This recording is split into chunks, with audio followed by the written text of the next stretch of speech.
इस वक्त हमारे साथ मौजूद हैं मारूफ जर्नलिस्ट मोहम्मद अली अंजुम साहब। और जब मोहम्मद अली अंजुम साहब बोलते हैं तो बोलने वाले बड़े बड़े बोलने वाले खामोश हो जाते हैं। सर क्या कहेंगे, आप इस इलाके में आए हैं, इ इस हवाले से क्या कहेंगे? इब्रार, बहुत शुक्र, मैं पहली बार आया हूँ और मैं पछता रहा हूँ कि मैं पहले क्यों नहीं आया। एक-एक मंज़र दिलनशीं है और आलीशान है और हर चंद किलोमीटर के बाद एक अलग सा मंज़र है और ख़ास तौर पर दरियाए शिंगो ने इस पूरे इलाके की शान बढ़ा रखी है और इस पॉइंट के बारे में तो मैं क्या कहूँ कि अगर ज़मीन पर कोई जन्नत है तो यही है। और जो जन्नत का तो तस्वुर बताया गया है कि दूध की नहरें हैं और तहादनी का सब्ज़े की बहार है, बिल्कुल वही मंज़र-कशी यहाँ पर है और इस दरिया का रूप भी यहाँ पर आकर एक अलग तरह का है।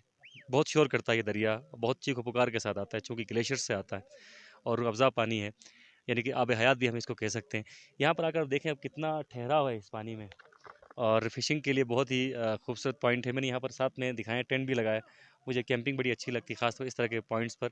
और आज बेड लक ये है कि मून लाइट शायद हमें मुयस्सर ना हो और आसमान इस वक्त पूरी तरह से काले बादलों के नरगे में है।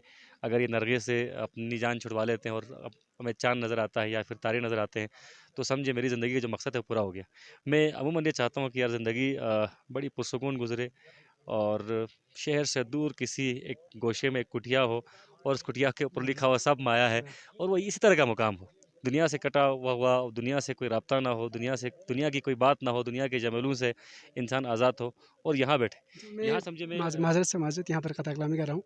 दुनिया अब एडवांस हो चुकी है और मोबाइल के एक एप्लीकेशन के अंदर सिमट चुकी है। और ऐसे में दुनिया को नए इलाकों की और नई तहजीबों की और नई रिवायत की ज़रूरत महसूस कर रही है। दुनिया चाहती है कि नए इलाके दरियाफ्त हों। तो ये इलाका ऐसा इलाका है कि यहाँ पर आने के बाद आप 100 साल पीछे का जो माहौल है वो देख सकते हैं। यहाँ के घर पुराने, यहाँ की रिवायत पुरानी, यहाँ का पूरा इलाका कोई कोई ऐसी चीज़ नहीं है जो तब्दील हुई हो। यानी नई जदीद जो रिवायात हैं या जिद्दत ने इसे बिल्कुल भी तब्दील नहीं किया। ये बिल्कुल वैसे ही इलाका है जो पहले कभी हुआ करता था। जिस तरह के इलाके के बारे में हम कभी किताबों में, कभी मूवीज़ में, कभी फ़िल्मों में हम देखा करते थे, बिल्कुल वैसे ही मनाज़िर अभी तक इस इलाके में वैसे ही बरकरार है। क्या कहेंगे? बिल्कुल। और तरक्की की जो रफ़्तार है वो गुलतरी में ज़ीरो से भी नीचे है। यहाँ पर इंसानी मुदाखलत ना होने के बराबर है चूँकि इंसानों को सहूलियत चाहिए और सहूलियत यहाँ पर मुयस्सर नहीं थी, इसलिए लोग यहाँ से नकल मकानी कर गए। लेकिन आज भी जो स्कर्दू में रहते हैं या मुल्क के मुख्तलिफ़ हिस्से में जो गुलतरी के अवाम रहते हैं, गुलतरी के लोग रहते हैं, उनका दिल आज भी गुलतरी के लिए धड़कता है। आज भी वो गुलतरी वापस आना चाहते हैं, लेकिन आकर क्या करें, सहूलियत नहीं है। मनाज़िर फ़ितरत से तो पेट नहीं भरता। इंसान को ज़िंदा रहने के लिए कुछ सहूलियत भी चाहिए होती हैं।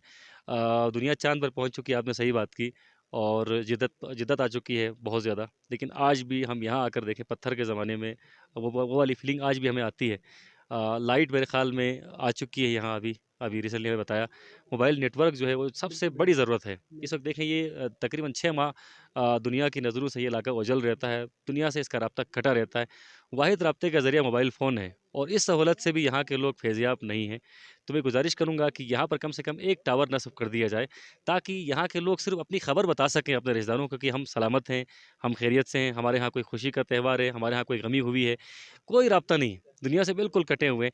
तो पहले नंबर पर मवासलाती निज़ाम को यहाँ बहाल करने की ज़रूरत है और ज़राए आमद-ओ-रफ़्त की अगर हम बात करें तो सिर्फ़ ऑफ रोड, पूरा रोड ऑफ रोड है और हम सिर्फ़ 4x4 जीप के साथ आ सकते हैं। वो भी इतने हिचकोले लेकर कि आपको हर 10 कदम के बाद खाना खाना पड़ता है, चूँकि इतने झटके आते हैं आपको खाना हज़म हो जाता है। रोड के इस निज़ाम को बेहतर किया जा सकता है, इसमें कोई रॉकेट साइंस नहीं है। हालाँकि इतने बजट्स आता है, इतने फंड्स आता है, वो कहाँ जाते हैं, ये भी यकीनन एक अलग सब्जेक्ट है जिस पर बात होनी चाहिए। रोड बनाएँ और स्कूलों की हालत बेहतर करने की ज़रूरत है। असातिज़ा को यहाँ पर इस बात को पाबंद करने की ज़रूरत है कि वो यहाँ बैठे रहें, क्योंकि बहुत सारे असातिज़ा हैं जो यहाँ पढ़ा रहे हैं और देर-पेशानी से और गुलतरी से बड़े नाम पैदा हुए हैं।